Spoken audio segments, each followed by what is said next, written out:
Assalamualaikum warahmatullahi wabarakatuh. Perkenalkan kami dari kelompok 6. Kelompok kami beranggotakan Vicky Ilhamsyah, Umi Husnul Habibah, Cindy Jaleswari, Novia Ayu, dan Nabila Khairunisa. Kelompok kami akan membahas tentang topik sosialisme. Pengertian sistem ekonomi sosialisme. Sosialisme berasal dari kata sosial, sesuatu yang menyangkut aspek hidup masyarakat.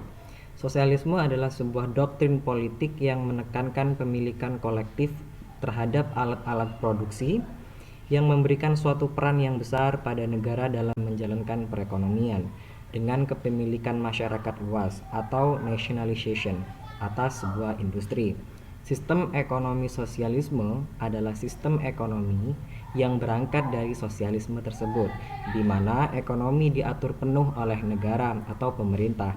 Dalam sistem ini, jalannya perekonomian sepenuhnya menjadi tanggung jawab negara atau pemerintah pusat. Sistem ekonomi sosialisme muncul pada abad ke-19 yang dipelopori oleh Karl Marx. Kemudian, sama halnya dengan sistem ekonomi yang lain, sistem ekonomi sosialisme ini pun juga memiliki ciri-cirinya yang unik. Ciri-ciri sistem ekonomi sosialisme itu berupa: yang pertama, semua alat dan sumber daya dikuasai oleh pemerintah atau negara. Kedua, hak milik perorangan tidak diakui. Ketiga, tidak ada kebebasan bagi masyarakat. Dan yang terakhir adalah kebijakan perekonomian itu diatur sepenuhnya oleh pemerintah atau negara.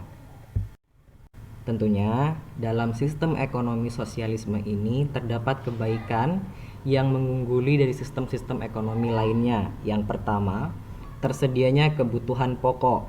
Kedua, didasarkan atas perencanaan negara. Tiga, negara yang mengelola produksi.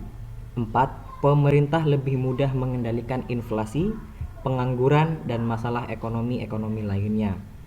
Dan yang terakhir, pasar barang dalam negeri berjalan dengan lancar. Akan tetapi, sistem ekonomi sosialisme ini pun juga mempunyai keburukannya tersendiri, yaitu sulit melakukan transaksi. Kedua, membatasi kebebasan dan mengabaikan pendidikan moral. Namun, bagaimana dengan sosialis utopis? Sosialisme utopis atau yang dikenal dengan sosialisme utopia adalah sebuah istilah untuk mendefinisikan awal mula pemikiran sosialisme modern. Para sosialis utopis ini tidak pernah benar-benar menggunakan kata tersebut untuk menyebut diri mereka. Istilah sosialisme utopis awalnya diperkenalkan oleh Karl Marx dan kemudian digunakan oleh pemikir-pemikir sosialis setelahnya untuk menggambarkan awal kaum sosialis intelektual yang menciptakan hipotesis masa datang dari penganut paham egalitarian dan masyarakat komunal tanpa semata-mata memperhatikan diri mereka sendiri, dengan suatu cara di mana komunitas masyarakat itu bisa diciptakan atau diperjuangkan. Kata utopia sendiri diambil dari kisah Pulau Utopia karangan dari Thomas More.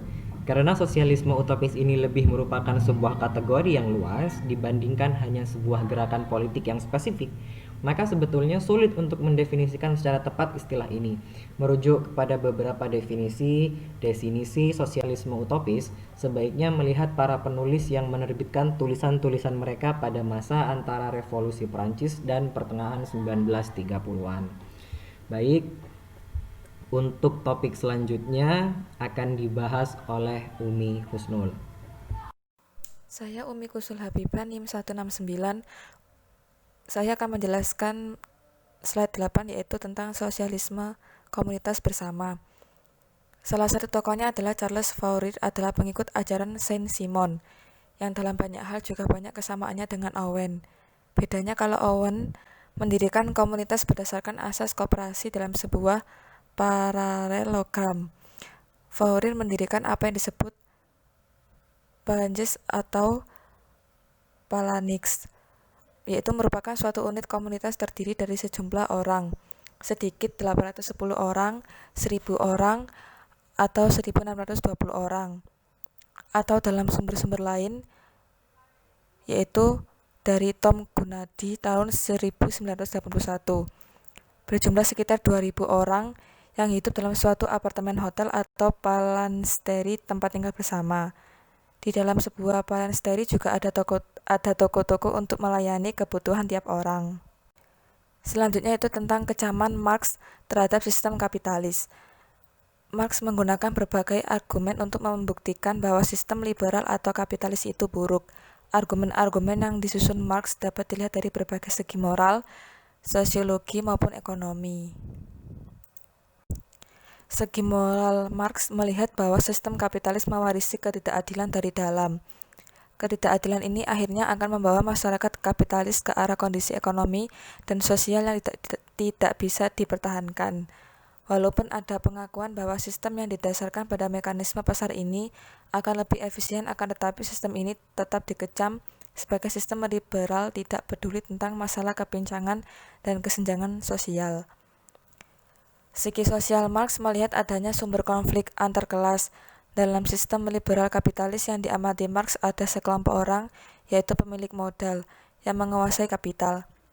Di lain pihak ada sekelompok orang lainnya, yaitu kaum buruh sebagai kelas proletar yang seperti sudah ditakdirkan untuk selalu menduduki posisi kelas bawah.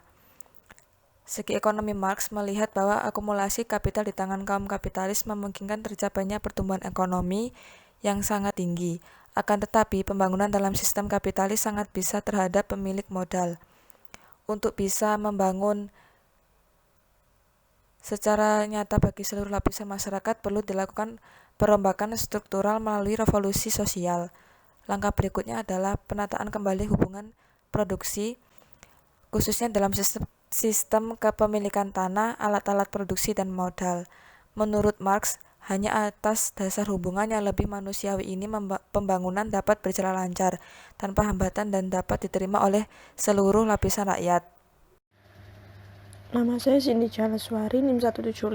Saya akan menjelaskan tentang teori pertentangan kelas. Dalam buku Manifesto Komunis dapat diikuti bagaimana teori Marx tentang pertentangan kelas. Menurut Marx, sejarah skala masyarakat yang ada hingga sekarang pada hakikatnya adalah sejarah pertentangan kelas. Di zaman kuno ada kaum bangsawan yang bebas dan budaya yang terikat. Di zaman pertengahan ada tuan tanah sebagai pemilik dan hamba sahaya yang menggarap tanah bukan kepunyaannya. Bahkan di zaman modern ini juga majikan yang memiliki alat-alat produksi dan buruh yang hanya punya tenaga kerja untuk dijual kepada majikan. Di samping itu ada masyarakat kelas kaya dan kelas masyarakat tak berpunya. Semua kelas-kelas masyarakat ini dianggap Marx timbul sebagai hasil dari kehidupan ekonomi masyarakat. Surplus, value, dan penindasan buruh. Menurut pandangan kaum klasik atau Ricardo, nilai suatu barang harus sama dengan biaya untuk menghasilkan barang tersebut yang di dalamnya sudah termasuk ongkos tenaga kerja berupa upah alami. Upah alami yang diterima oleh para buruh hanya cukup sekedar menyambung hidup secara subsisten, yaitu untuk memenuhi kebutuhan yang sangat pokok-pokok saja. Padahal nilai dari hasil kerja para buruh jauh lebih besar dari jumlah yang diterima mereka sebagai upah alami. Kelebihan nilai produktivitas kerja buruh atas upah alami inilah yang disebut Marx sebagai nilai lebih atau surplus value. Dinikmati oleh para pemilik modal. Semakin kecil upah alami yang dibayarkan pada kaum buruh, semakin besar nilai surplus yang dinikmati pemilik modal. Bagi Marx, ini berarti semakin besar pengisapan atau eksploitasi dari pemilik modal atas kaum buruh. Hal ini seperti yang ditulis oleh Marx dalam Das Kapital yang sudah dibahasa Inggriskan oleh Samuel Moore dan Edward Eveling menjadi Capital, A Critique of Political Economy. The rate of surplus value is therefore an expression for the degree of exploitation of labor power by capital or of the laborer by capitalist, yang artinya itu nilai surplus adalah kelebihan nilai produktivitas kerja atas upah alami yang diberikan kepada buruh. Semakin besar nilai surplus yang dinikmati pemilik modal. Dialektis materialisme historis. Konsepsi utama dari materialisme historis yang ditulis oleh Engels seperti berikut ini. Konsepsi materialis tentang sejarah dimulai dari proposisi bahwa produksi kebutuhan-kebutuhan untuk mendukung kehidupan manusia dan di samping produksi, pertukaran barang-barang yang diproduksi merupakan dasar dari semua struktur masyarakat. Bahwa dalam setiap masyarakat yang telah muncul dalam sejarah, cara kekayaan didistribusi dan cara masyarakat dibagi ke dalam kelas-kelas atau tatanan-tatanan, bergantung pada apa yang diproduksi, bagaimana itu diproduksi, dan bagaimana produk-produk itu dipertukarkan. Dari sudut pandang ini, sebab-sebab akhir dari semua perubahan sosial dan revolusi-revolusi politis mesti dicari. tidak dalam benak-benak manusia, tidak dalam wawasan manusia yang lebih baik akan kebenaran dan keadilan abadi, tetapi di dalam perubahan-perubahan dalam cara produksi dan pertukaran. Itu semua mesti dicari, tidak dalam filsafat tetapi di dalam perekonomian satu epos tertentu. Fase-fase perkembangan masyarakat. Yang pertama ada feodalisme. Pada masa feodalisme tercermin kondisi yang masih bersifat tradisional, di mana tuan tanah merupakan pelaku ekonomi yang memiliki posisi tawar-menawar relatif tinggi dibanding pelaku ekonomi yang lainnya. Yang kedua ada kapitalisme. Pada masa kapitalisme, para pengusaha merupakan pihak yang memiliki posisi tawar-menawar yang relatif tinggi dibandingkan dengan pihak lain, khususnya para buruh. Bahkan dalam masa kapitalisme ini, buruh sama sekali tidak memiliki posisi tawar-menawar terhadap para pengusaha kapitalis. Hal ini menyebabkan terjadinya eksploitasi besar-besaran terhadap buruh dan para pengusaha lebih fokus pada peningkatan pendapatan mereka dengan melakukan pemupukan modal. Yang ketiga ada sosialisme. Sejalan dengan perkembangan teknologi, pemupukan modal yang dilakukan pengusaha kini dialihkan pada investasi teknologi sehingga terjadi peralihan tenaga manusia dengan tenaga mesin, yang pada akhirnya mengurangi eksploitasi buruh namun meningkatkan angka pengangguran.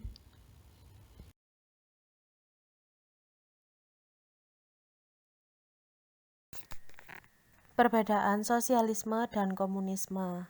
Perbedaan sosialisme dan komunisme menurut Marx ini dapat dilihat ke dalam 3 hal, yaitu produktivitas, hakikat manusia sebagai produsen, dan pembagian pendapatan. Pada produktivitas, di masa fase sosialisme itu produktivitas masih rendah dan kebutuhan materi belum terpenuhi secara cukup. Sedangkan dalam fase komunisme penuh, produktivitas sudah tinggi sehingga semua kebutuhan materi sudah diproduksi secara cukup.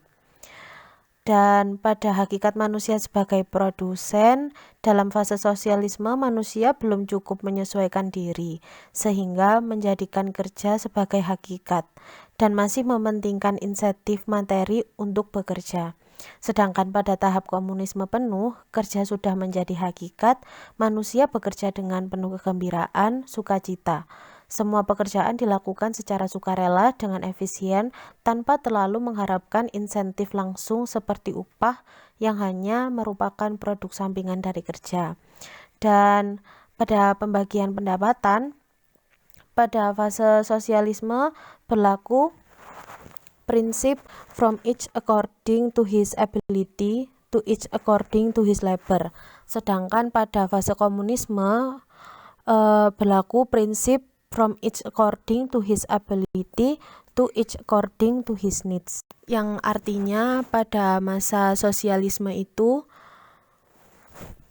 yang berarti pekerjaan itu diberikan ketika